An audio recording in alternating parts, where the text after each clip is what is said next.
Good morning mga busing, isang masiglang araw po sa atin lahat. Ang unit natin ngayon isang Kia Pride CD5. May sagat pa sa dulo. Galing po tayo nito na road test mga boss. Sagat sa dulo. Napakaingay po.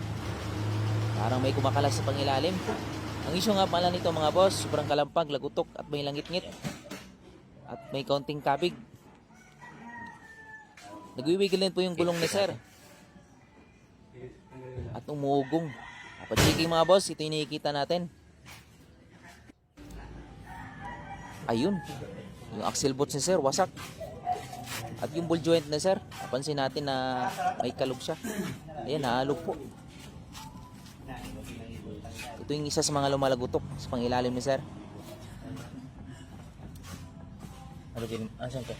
Je! Ayan, sobrang lakas po mga boss. Halugin mo ganun. Itong unit naman ni sir mga boss may kalumaan na. So ito yung Okay, kusog. mga Kasi dulo. bigati noon. Ah. Yung CV joint ni sir may play na rin konti. Yan. Pangit kasi Tingnan makarapor natin yung kabila. Ayan yung ball joint mga boss kung napansin nyo. Ilisan lang sana. Ayan yung lumalagutok. Sobrang lakas ng play. Axle bolt sa inner, wasak din.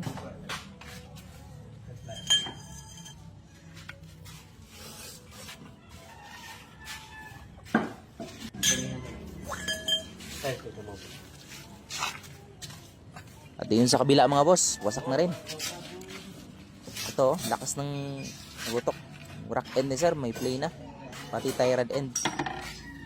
Ayan. Saka may tagas na rin po itong ano ni sir. Caliper niya. Yung boots. Butas yung boots ng caliper. At itong bearing ni sir may alok na. Ayan, kung napapansin nyo. Tingnan tabiring mo. May alok na po mga boss. Ayan yung umugong. Sira biring Sa mo. mga gustong magpagawa, text lang po kayo. Pwede kayong tumawag. Mag-message dito sa Pero page walang natin. bubong to. Gumagawa tayo ng Parang mga wigil kahit lang. anong issue na pangilalim.